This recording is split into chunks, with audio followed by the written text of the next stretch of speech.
If you clicked on this episode, the number one way to change your life in 2025, then I need to start by telling you two things. First, the number one thing you need to know about changing your life in 2025 is that your life still can change. I think so often it feels like the life we're living is how it's always been and how it will always be, but you do have the power to change your life, change the direction of it, change what the rest of this month is going to look like. And the second thing you really need to know is whether you think your life can change or not, it will. And we can just think back 5 years, 2020, huge changes happened that no one was expecting. And I think most of us feel like a different person in a lot of ways, or we've had job changes, relationship changes, location changes in the last 5 years. So not only can you change your life, but if you do not take control of the direction you want your change to be, then you're probably going to be living on default. And we don't want that, right? We want to actively build a life that we truly love. So how do we change your life immediately? What can we do that's going to have a huge impact on the rest of our life, the rest of our year? The number one thing you can do is change what you are consuming. They say you are what you eat, and I say you are what you consume. People have said this in so many different ways over the years because it's so true. People often say, show me your 5 closest friends and I'll show you your future. And that's exactly what I'm talking about. Show me what you watch on Netflix. Show me what trash TV you watch. Show me the podcast and the music you listen to. And I could take a strong guess at how your life is going or where you're at. The number one thing we can do is actually change what we're consuming. It's really hard to start acting different in your life if you're not thinking different. But how many times have you been having a negative thought and you can't quite get it to go away? Or you find yourself thinking the same thing over and over and you're like, okay, I know I should think differently. I know I should do differently, but I just am in this habit and in this pattern. It's really hard to change the way you think, especially if nobody else around you is trying to change the way they're thinking or acting, and especially if you're not consuming things that are going to help. So we talk about algorithms a lot on Instagram right now. This is like the king of algorithms.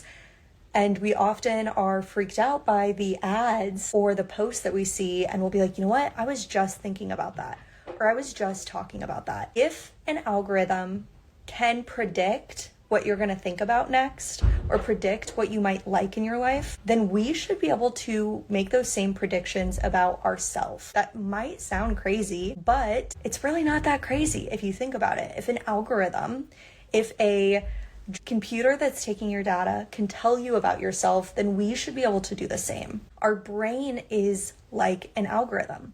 What you're putting into it is what it's going to put out. What you're watching, what you're listening to, the conversations you're having, even the music you're listening to is going to impact everything that's coming in, is going to impact what goes out. You can think of your brain as this algorithm or as a computer. Another really popular way to look at your brain and look at changing your patterns is like a road or a trail. If you show up to the forest and there is no path, walking that path the first time is hard. It takes a long time. You've probably got to cut some brush out of your way. You might need to even get the machete out and cut some branches, some bushes, right? You've got to make a way. It's not going to be a straight way. It's not going to be an easy way, but you have to forge that path the first time. Now, the second time, probably not going to be that easy either. But by the 3rd, 4th, 5th, 6th, 100th time, you start to see the path there, and it gets easier to choose and to take and walk that path. Same thing with a car. If a car is on the highway, super easy to just keep going. But if you're on a dirt road, it's a little bit bumpy. But every highway started as a dirt road. And that is the same with the thought patterns in your brain. Those negative patterns, I just am really not good at this. It's not that there's anything wrong with you to think that. It's just that you've maybe thought it so many times, it's too easy to keep thinking it instead of changing what you are thinking and forging that new path. And so the reason I say the number one way to change your life in 2025 or any year is what you consume is because it's really going to help you to make those new paths in your brain, to walk the new trail, to pave the new road. If other people are saying it to you, if you are listening to it, if you are starting to think about it and internalize it, it's going to make it way easier to pave those roads. So let me give you a couple examples here. I don't know if anyone else listening is a fan of the Great British Baking Show or Bake Off. I always get the name wrong, but I am a huge fan. And it's interesting because when I was watching the latest season, I started to bake more. I haven't baked in a while. A couple years ago, I had a couple big moves and I was traveling a lot, and then I didn't really settle into a place with a kitchen that I could be using. And now that I am, for the last year, I haven't still been using the kitchen to its full potential, or maybe at all. But watching the Great British Bake Off helped me to actually be like, let me go bake. Let me bake some stuff I used to bake. Let me even get creative, not just follow the recipe as it says, but have a little bit more curiosity, a little bit more freedom, a little bit less pressure around baking. Because not only was I watching other people bake, I was watching people fail at baking, right? Success and failure in that show. And so because I was watching people bake and fail and succeed and experiment, it got my wheels turning to say, like, let's get in the kitchen and like bake and just see how this goes. Take the pressure off. You know, I like to say, do something you're bad at, because it takes the pressure off. I didn't have to be good at baking. I didn't have to have every bake be edible. There's a few I think we threw away, but it got me in the kitchen because I was thinking about it. I was watching other people to do it. One of my friends was actually following along with the Great British Bake Off. I don't know if I'll be able to say that this whole time without stuttering, and was actually making the bakes week by week, and they are gorgeous. And so seeing other people do it, watching people on the show try, experiment, and fail helped me to just take the pressure off and, again, pave a new trail, a new thought pattern in my brain. And back to that analogy of a path in the forest, it was a path I had done years ago. Banana bread, banana muffins, love making stuff with banana. And so I had done it before, but the trail in my brain of doing it had overgrown a little bit. But it was also way easier than the first time I ever made banana bread because I already kind of knew what I was doing. I knew the ingredients. I was familiar with it. And that allowed me to not just start from scratch, but pick up on where I left off. So the change you want to make in 2025 is working out, it can feel like maybe you used to work out, maybe you were an athlete, maybe you had a really good routine going, and then after that, you've kind of fallen away, or maybe after COVID, you got out of the gym. You don't have to start from scratch. It might be hard to transition back into doing it, but I encourage you, this is a great example, don't just watch influencers work out, right? But maybe find a podcast that you really like, and you might have to try a few, that's talking about working out the way that you want to, that's talking about what working out can do for you and match the goals that you have. So for instance, I, a few years ago, ran a marathon, right? Like, woo, that's so great. I ran a marathon. I should be a runner now. Maybe not, because for the last year, I've been wanting to train and wanting to get back into running, and I have a little bit and then I fall off the wagon. And now in 2025, I'm really starting to run again and set some goals for my 5K time and really set goals for what I want to do in the space of running and working out. And what helps me is listening to actually another podcast, the Trail Runner Nation. So I will put the Trail Runner Nation on. I will listen to people talking about trail running, finding joy, beating challenges, running 100-mile races while I'm running. And it's not that I started running and then put the podcast on. I'll put the podcast on, I'll start walking, and then I actually will start running because I have changed what I am listening to and what I am consuming to help encourage me to make the changes in my own life that I want to make. If you're anything like me, music is the number one thing you listen to. And that can also play a huge factor in the direction that your life goes, because it plays a huge factor in your emotions. I personally love a lot of music that's kind of sad. Noah Kahn jokes that if you're listening to his music, I'm sorry for whatever happened to you. If something bad hasn't happened to you, then why are you listening to his music? Find something happier to listen to. And there's a place for whatever kind of music you like.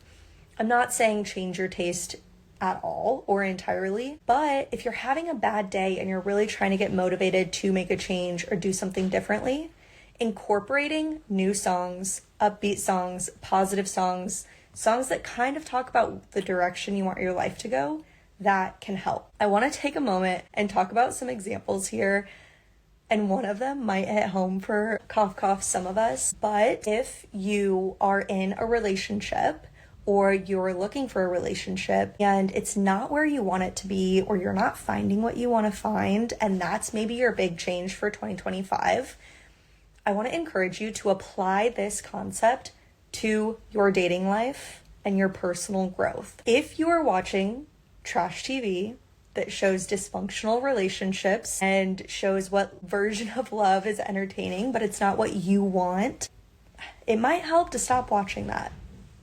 If you're listening to songs that are all about, I don't even know kind of how to say it, but if you're listening to songs that are all about just dating around, but you're looking for a relationship, or that are all about how, oh, he did me wrong, you might carry that energy with you. For me personally, I love this song by Lola Young right now, Messy, and it is about a dysfunctional relationship. It is about kind of like gaslighting and dysfunction. I love this song. I will blurt this song out in my car by myself, but I'm also very aware that I don't want to carry that energy into my relationship.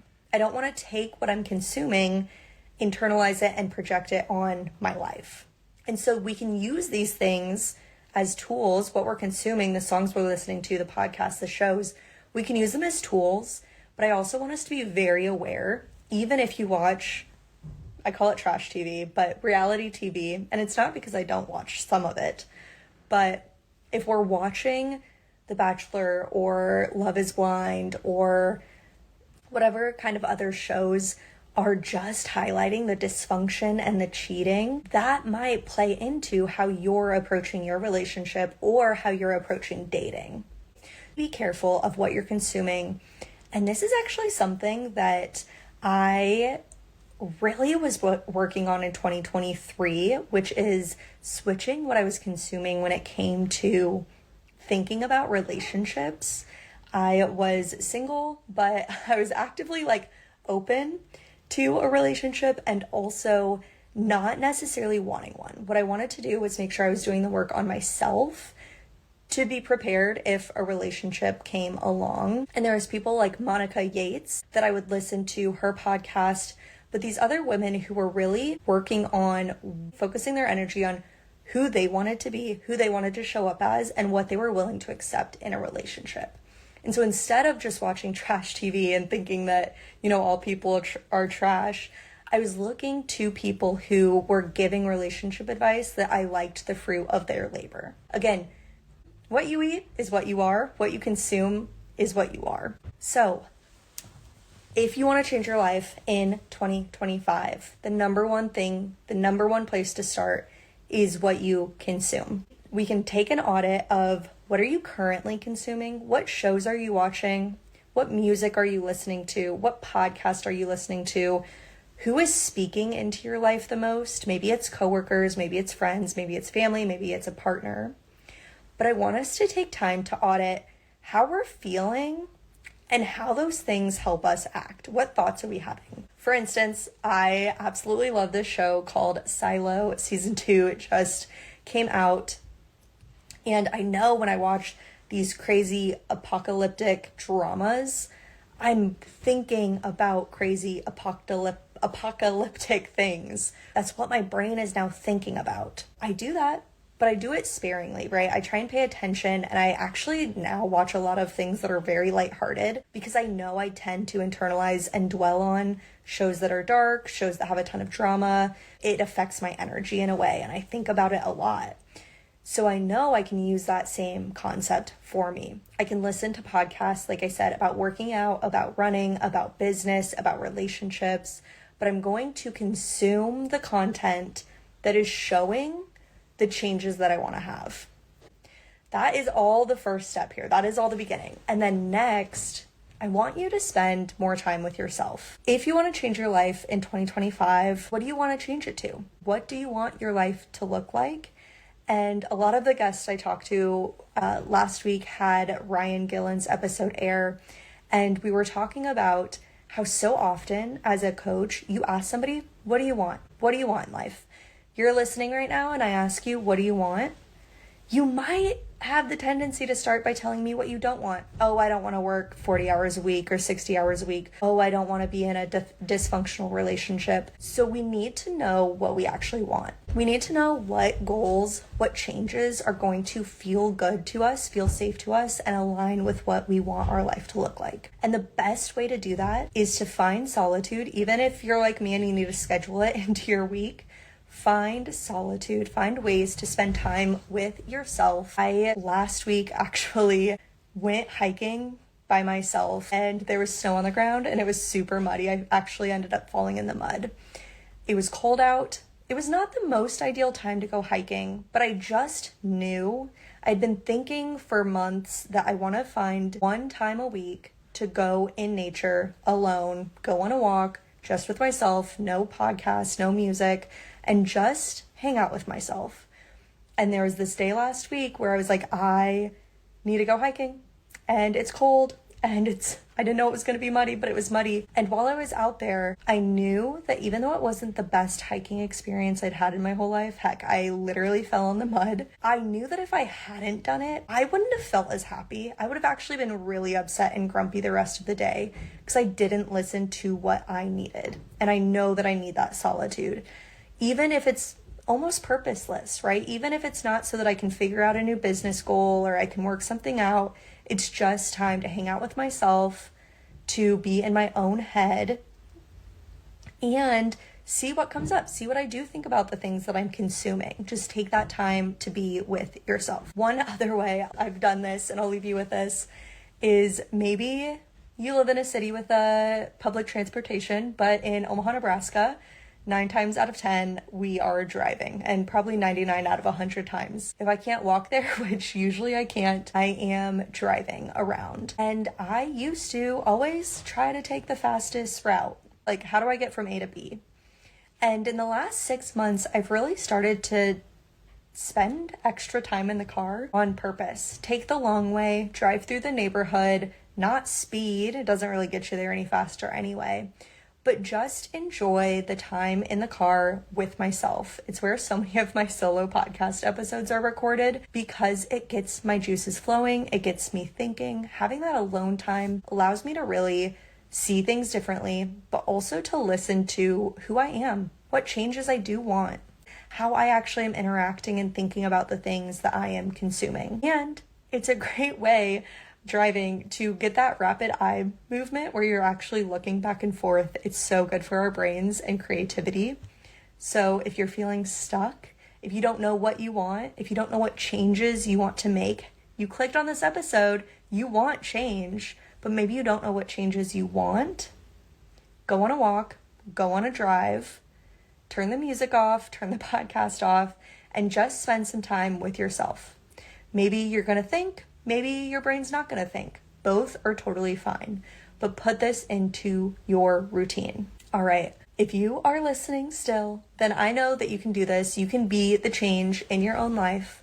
It can start as simply as consuming different things. Consume things that have the fruits that you want in your life. Thank you guys for joining me. I would love for you to follow Becoming Obsessed and join the newsletter. We are having a party in March. I am having a Becoming Obsessed with Play party. We are doing puzzles. We are writing poems. I think are going to have some Legos, snacks, record a live podcast episode. It is going to be fun. The whole point is show up, do something that you're bad at, do something that makes you feel silly or a little bit stupid, because we're going to take the pressure off life and play. All right, now let's go get obsessed.